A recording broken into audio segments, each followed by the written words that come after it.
And let's do this. Good evening, everybody. Welcome to the October coaches call. And I see a lot of you are getting signed in as we speak. That's fantastic. If you'll continue to do that, I'm going to go ahead and scroll forward to get this party started. And here we go. So, league stats as of today. We have 51 teams that have registered in the league. We've got 251 licensed coaches, 72 female. That's up 45 female coaches from last call, and 179 male coaches, up 88.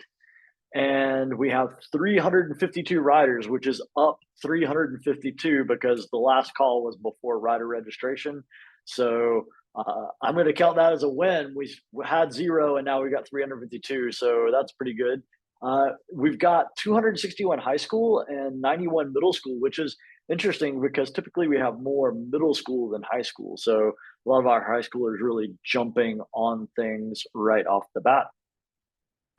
And thank you all for getting your teams registered, for getting the word out to your riders to go ahead and register, and also for getting your coaches in there and getting them registered, getting them to take care of whatever their licensure requirements that they have outstanding. You know, we all reset with concussion and several of those trainings, and so getting those done is definitely pretty key. I myself like started the season as a level 3, then very quickly I was at a level 0, did some work, got caught back up to a level 3, and then a week later was back at level 0 as things were timing out on me. And so get all this taken care of. And that's a reminder to team directors that you really need to be kind of staying on top of monitoring coaches and their licensure level. Now that everything is timing out on calendar years, then it's very easy for a person to start out as a level 3 and within 3 months they're all of a sudden down to a level 0 and they should not be participating with your team. And so keep track of that. It's super easy to do a scan of that whenever you go into pit zone. You can look at each of your coach's license status. And when you look at that, anything that is highlighted in yellow is something that is going to expire this season. And so you can kind of stay on top of that. And it'll give you the date that it expires. And anything that's highlighted in red is something that is expired and needs to be taken care of immediately. I sent out a document to kind of give you a little bit of a go to sort of like, here's how you do things. And that little step-by-step guide, you know, remember your big one is on your dashboard looking at the exclamation points. Those are telling you that people are missing things and they're not fully licensed. So making sure that you're kind of doing that as we get through the preseason is really important. All right. One of the dates that I want to bring to your attention is November 4th. We have an OTBS 101 for a new team. That's for the Asheville school, and it's going to be in Asheville. And I already sent out registration to, there were 3 coaches who were registered in Pit Zone who had first aid and CPR credentials and were just lacking OTBS 101 to be able to step up to level 2. So they have been sent the registration link. So if you are or you know of a level 1 coach that has registered for a first aid CPR course and would like to take this OTBS 101 course, have them email me. So anyone that is interested, sort of what I'm looking for is someone who's already got first aid CPR, either they've completed it or they've registered for it and they can show me that they've registered for it so that I can get them into this OTBS 101. It's going to be November 4th. It's going to be from 9 to 12:30. It's going to be at the Asheville School in Asheville. As of right now, that is the only new team that we're looking at for an OTBS 101 kind of in season at this point. The other couple of dates, the November 18th preseason adventure day and the December 2nd preseason adventure day, The first one is at the Whitewater Center in Charlotte. The second one is at Browns Creek. Previously, there was a little bit of some jumbled communication. So one, these do not count as preseason events that you hold at the team level. They're league level events. So you can still do 6 preseason events in addition to these. They're not going to count against you for that. You don't need to file the preseason approval form for either of these events. And we've now made it to where if you want to do both with your team, you can actually get your team to register for both. And you just need to fill out that form that we sent out earlier. And I've also got it linked later on this document as well. The big news is that we've got a league race committee that has formed in keeping with kind of the things that we've been doing to have more shared community input. We've got these committees that work with everyone. And so, Brian, this was something that you've been really working on. And I wanted to let you kind of like have a say here as to what's going on and what the purpose of this is, and maybe a general description of what you're looking for. Yeah, I'll give everyone a quick synopsis. I found it curious after a year in the league that one of our significant programs, racing competition, didn't have a committee like the other programs did. And what I found in those other programs, just a lot of skills and talent being applied, good ideas being filtered into the league staff level from those committees. And so the idea here is to form the same thing for our racing program to get some good ideas, apply some skills. Stephen Cole, thank you. I think you're on the line, decided to chair that for us. And let me roll down the list here. And I think we've got many online tonight. Ryan Donnell, Abby Walker, Jason Lee, Jim Otto, and Phil Watson are the initial members of this racing committee to give me and Todd just some ideas about how to continue to evolve our racing program. Things to make it more competitive, things to make it more challenging, ideas they see as they're out doing their own races, and the like. That's the idea of the race committee. So one thing they're working on initially is determining our qualification criteria for the state championship. As we pushed out in the league, event number 6 this next season will be a qualifying state championship. So they're going to help put together the criteria for that. And just as another example, we've got some spreadsheet and data analysis wizards on this race committee. Jim Otto was absolutely a key factor for me last season in managing wave sizes and start times and all that. Part of the reason we were so successful in pulling off some of the things we did last season because of Jim Otto, because he's got those types of skills. So they're helping us evaluate our new categories. Do we have riders appropriately placed in those new categories? And that's probably a long-term goal of this race committee as we go into the next season. Did we get it right this season with our race category? So that's the idea of the race committee. Certainly, if you've got ideas about how to make our racing program better, keep it evolving, contact the race committee, reach out, filter those good ideas in. The one thing I did a horrible job of last season is getting a lot of good ideas from all of our coaches across the league and not answering them in a timely manner. So that's the idea too, is, hey, filter that in the committee. Stephen will dial into our monthly or whenever we do the regular staff calls, bounce them off me, Todd, other members of the staff, so we can move out smartly on them and actually give them due consideration. So that's the idea.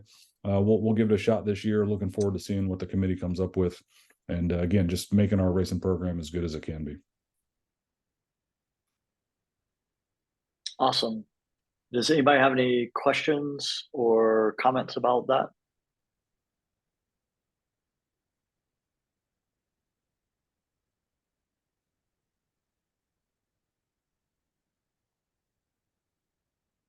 All right.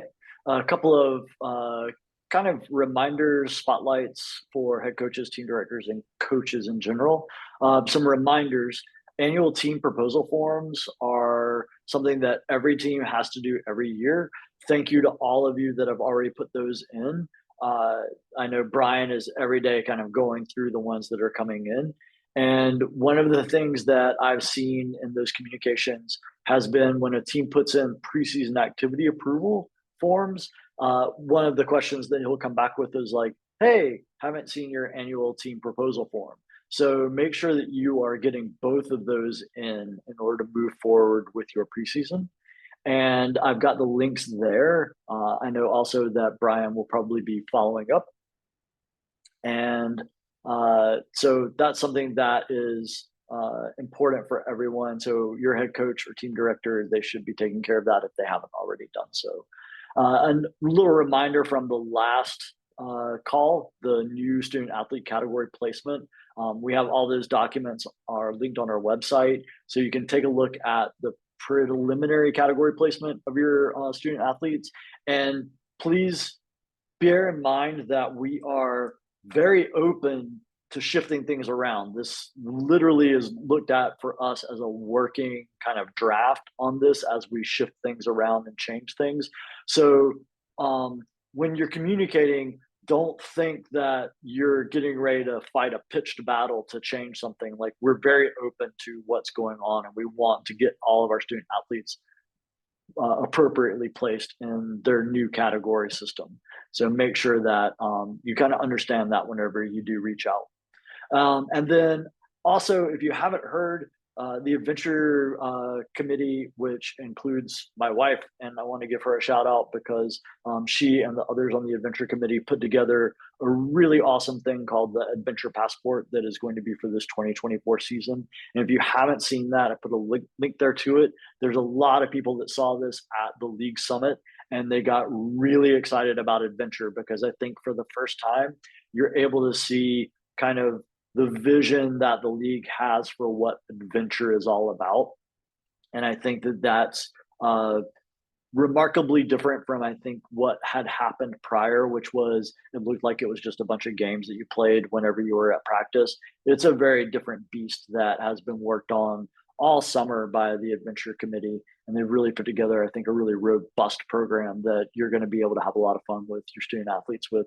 Those that are competitive are still able to kind of take a look and knock some things out in that passport, as well as student athletes that aren't really into racing. Like, this is going to be something that they might really, really embrace and be interested in. All right, so are there any questions or comments about those things?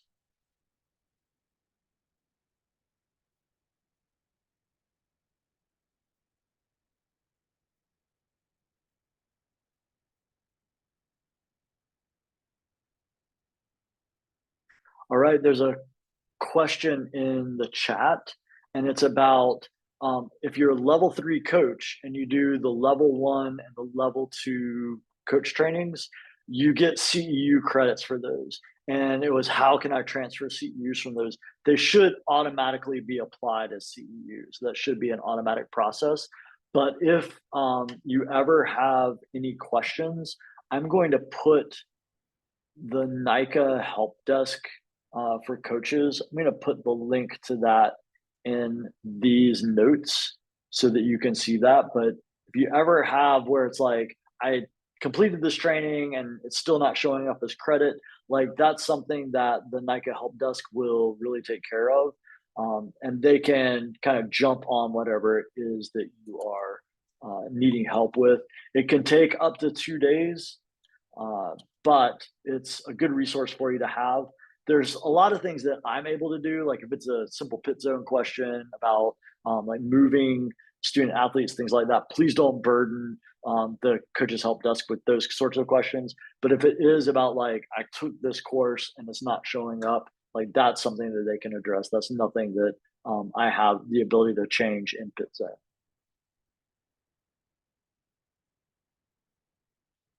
And here's that link.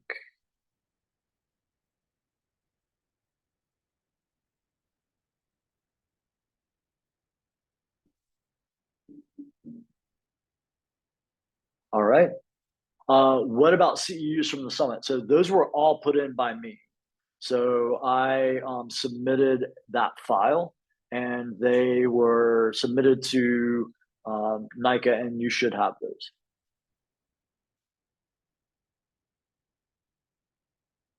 You can email me if you see an issue with that, if you're not seeing those CEUs, and I'll take a look. All right.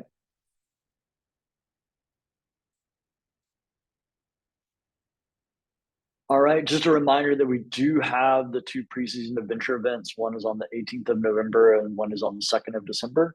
Those dates and locations are in TeamSnap, and they're only open to student athletes who participated in the league prior to this season. There is a head coach exception policy. Essentially, if you have firsthand knowledge, like you've ridden with the student athlete, you've seen them ride, and you can vouch for this is something that they would be capable of handling, then that is where you can get an exception to that rule. But what you are going to want to do is reach out to Shell on that. And Shell, if you're on the line, do you want to speak to that?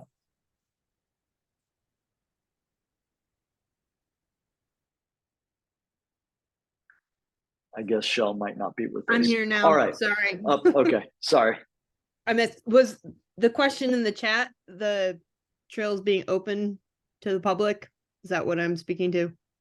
No, if you want to just talk about the head coach exception policy for Okay. student athletes who are new to the league.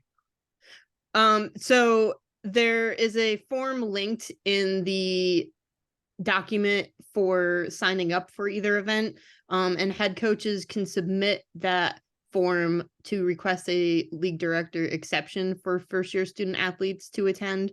They need to have either firsthand experience with that student athlete, that they can attest to the fact that that student athlete can attend and participate fully in the event safely, or be able to provide 3 race results from that student athlete from the last 12 months, so that we know any student athletes we're sending out on those trails are able to do so safely. And it's not to exclude student athletes who can do it safely. It's to prevent any head coaches from being in a situation where you might have a whole bunch of brand new student athletes and not have any that you know can participate safely, and that resulting in your team not being able to participate in that event. So it's not meant to exclude people. It's just made to make sure that we're doing so in a way that is keeping our student athletes safe and making sure they have a good experience. All right. And let's see. We have a question about, for the adventure events, Whitewater Center, will there still be trails open to the public for unregistered family members? Let me see if I can field this as an honorary member of the adventure committee. The answer is that none of the trails are closed to the public. Is that correct? That is correct. So it is game on for anyone who wants to ride at the Whitewater Center that day. We will be sharing the venue and the trails with all of the other people who go to the Whitewater Center to ride on that day. No problem. Yeah, it's kind of a cool event that unregistered family members can come and still enjoy. Now, the follow-up guidance on that would be that if they wanted to ride with the team, then that's still going to fall into that one-time use waiver and all of that sort of thing. But if they're just going to like go ride on their own and let the student athlete and coaches do their thing, then that's going to be fine as well.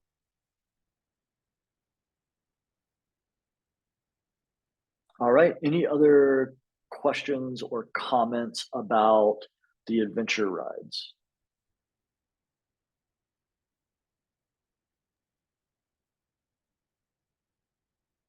All right. Grit, we still have grit going on. It seems like adventure is the newborn baby that is getting all the attention, and we don't want to forget grit and all of the cool things that the grit program has done to bring more female student athletes into the league. So that's still happening. There's still two preseason events. One of them is this Saturday, and the next one is going to be on November 4th. And all of those dates and locations are in TeamSnap. You might want to, because I've had this run into on my team. I have some of my male student athletes marking maybe on grid events, and so that's sort of, I think, parents going in and going, maybe we might do this, and just maybe a little bit of communication on that grid events are just for female student athletes, and let them know that, adventure is something that they'll be able to take part in. Let's see, Shell is saying, in case anyone wonders, the same applies to the Browns Creek event. Trails will be open to the public. Yes. And there's a lot of trails at Browns Creek. We only see 4 miles of trail, and apparently there's 15 or more. I can't remember the number. Like, the number that I was told was it sort of shocked me because I was trying to figure out where it all would be, but it's all there. There's quite a bit of trail It's more than 15 and it seems to grow every other weekend. there. So they're just busy out there hacking new trail into the dirt. Cape Awesome. Fear Sorba does an amazing job out there. They do. Excellent. Are there any questions or comments about adventure or grit, since we have Shell, our programs director, on the line about that?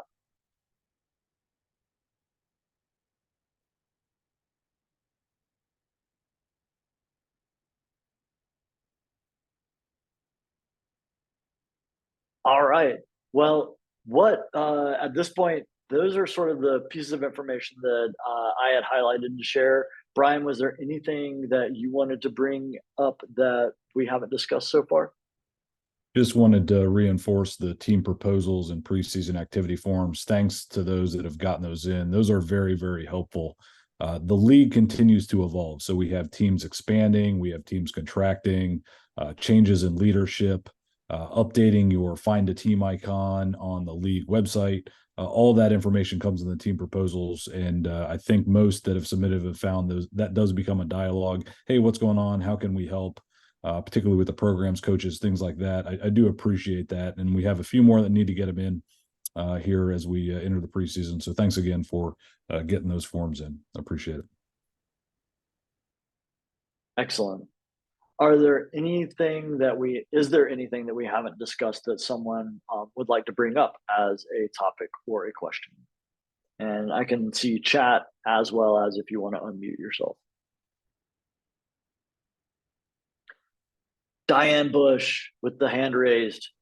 Yes, I have a question about waivers. I think last year there was an online electronic waiver if we wanted to do a try it out ride.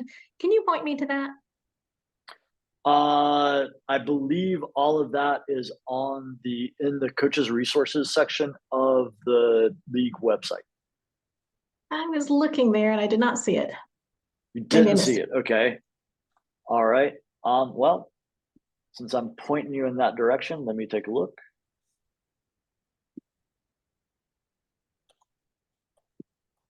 Brian will be Coaches very resource proud. page right below the preseason section in a section titled waivers, one-time student athlete and one-time coach.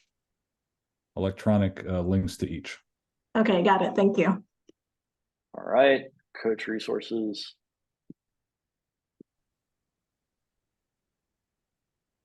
And waivers right there. All right.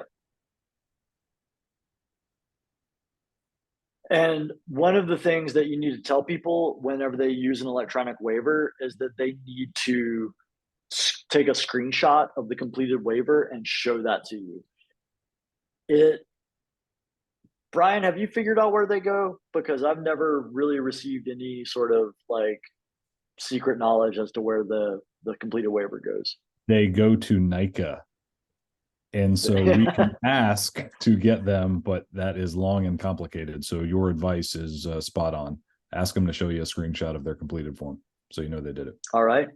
And then Nikki Malatin is asking about the new list of category tables. They're right here on the screen. You can see the category table for season 8, category placement table for season 8, all in the coaches resources. And Elise said we asked that people send a copy to their team's email. So that's a good practice to do with those coaches, those one-time waivers, is just shoot me an email with that. All right. Hey, Sean, this is Other Ben. questions? Yes, sir. If we have families that submit for scholarships or the bike loaner program, are they're gonna, first time I ever had this happen with our team, is there engagement with the head coach, team director in those situations to try to coordinate any of that? Yes, it should be done with communication with the head coach. Yeah, I've sent them the links. I don't know the process once they fill out the form and hit submit. Yeah. I think Brian will probably follow up with you about the scholarship. Okay. And then he and I can have a conversation about the bike. Okay. And just kind of a heads up, I know the loaner bike program, I know Brian's been working on some things about the loaner bike program, and realistically, the league is trying to shift away from managing a loaner bike program. So we're trying to figure out a way to make that less of a kind of expense on the league side, and work with some of the sponsors and things like that, as well as the NICA Pathfinder program and stuff like that. So I think there's just to kind of be aware that that's morphing and changing as we speak, but we still have loaner bikes that we'll be able to put out this year. And Brian Russell. Yeah, see your hand I up. couldn't get the electronic raised hand, so I'll do, and it wouldn't be a video call if I didn't like move my hands around in some form or fashion. So I would say just yes, submit the loaner bike application as normal. We'll figure out the sourcing of it. I am trying to work some alternate sourcing solutions, but for now, just submit the application. Ben, to answer your question about the scholarship form, they do list the team director on the application, but it doesn't go through you for any type of review or approval. Anytime I approve or respond to a scholarship, I do blind carbon copy the team director and the head coach, so they are aware of what's Okay. going on. Okay. I was just wondering how and when it would show up in Pit Zone if a student athlete is scholarshiped as far as their dues. The way I've asked folks to approach it, and you can find the how-to guide on the website, is that parent should register that student athlete up to the point of payment, and that's my check that they're committed and serious. And so I won't review a scholarship application until I see them up to the point of payment. Once I approve, I'll put that credit in their Pit Zone store, and then that's in the email. Hey, I have applied said amount of Pit Zone credit to your store. Go ahead and complete the registration process. And once that's done, they should be practice ready in your eyes. And Ben, that's the part that hangs people up, that they don't do that, go in and apply credit and complete that checkout process. And so that's the place where, as team director, head coach, you can follow up on that and really help work them through that. Yeah. And I've been a practice of blind carbon copy and team director and head coach. Hey, credit is there and they can go and complete that. Okay. Yeah, I think that particular family may have checked the pay by check instead of just holding it payment. Because there was an option in Pit Zone to pay by credit card payment, whatever form, or pay by check. And they selected pay by check. So now it says pending. We can take it offline. Yeah, and that's fine. You might just want to recommend they check their scholarship application form, because I don't see it. Okay. I've responded to all of them, and I don't remember Woco Wolves so far. Interesting. Okay. Yep. Thank you. And to follow up on that, like, team directors, make sure that you're checking that practice ready for your student athletes. And a lot of times what we've seen is parents go in and move all the way up to the checkout point, and there's a trigger where they fill out forms, and we've had people say, well, I thought I was done. And it takes them clearly, and it says, like, on the screen, like, complete checkout process, click here. But they're saying that they thought that they were good to go. But as a team director, like, you really need to make sure that student athletes are practice ready before they show up for practice. And I've had conversations with a couple of team directors who were like, oh, well, we just thought it was a lag in Pit Zone. Pit Zone does not lag with that. Like, as soon as that payment goes in, that check will appear and it will say practice ready, yes. And that's what you're looking for. All right. And so I know several teams do keep small fleets of bikes. Like, I have a couple of bikes that I have for student athletes. And I think that's up to teams as to what they do and how they handle that, and whether or not they find that to be successful. I've not found it successful to have student athletes with loaner bikes. It seems like that's not been enough to get them past whatever hurdle was necessary to get them to actually be involved and participate on a regular basis. And it's kind of a larger discussion for us to have and be thinking about that we need to be not in the business of recruiting kids, but recruiting families. And I think you'll find that to be ultimately more successful. You will find that there are kids who are just like, they are hooked and they want to do it, and they're kind of dragging their parents along with them to facilitate it. But as kids, they don't really get to dictate and set the agenda that the family does on a routine basis. So if the family is constantly carving out time from what they normally do together as a family to take one child to a bike practice or a bike race, it's not as sustainable for a lot of families as if the whole family got involved. And that's been the most success I've had, is when I get a family involved. Like, the kids are interested, but then I start talking to the parents, and the next thing you know, the parents are, they're buying bikes, they're going out riding, and those sorts of things. So that's something that I think, be thinking about, that maybe just providing that bike is not the whole thing that needs to be done for growth and recruitment. And Ryan, I see that you have your hand raised. Sorry, I couldn't get to unmute. Yeah, I just I agree with everything you said, and I'll just say, as like maybe a slight counterpoint. I mean, our team actually, we've been the recipients of loaner bikes many times, I think, as you know, and I would say at least 50% of them have like totally gotten the family involved, and the student has been super. I mean, it's really worked out wonderfully. So it obviously depends on the family and the kid and the whole situation, but my radar went up when you said you weren't going to do loaner bikes, maybe because we've really benefited from them, and I just want to say that it does work out in a lot of cases. And it's not that we're trying to not do loaner bikes; it's that we're trying to rethink how we do that, so that it's a different way of approaching it, rather than what the league has been doing, which is like, we'll buy 10 bikes and maybe 5 of them go out, per season. And the cost benefit doesn't really kind of happen for what the league is putting into it. And so that's where Brian has been working on some different ideas to try and keep that still going, but in a way that's a little bit more sustainable from the league side of things. Yeah, no, I get it.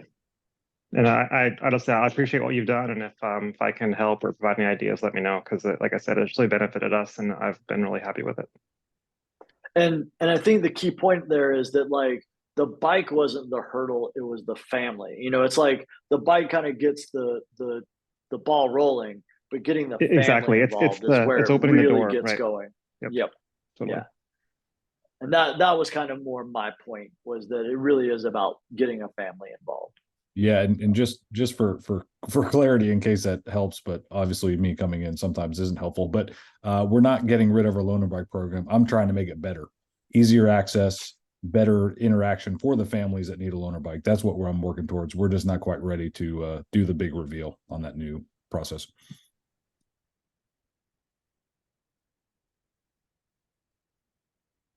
All right. Other topics that people would like to discuss?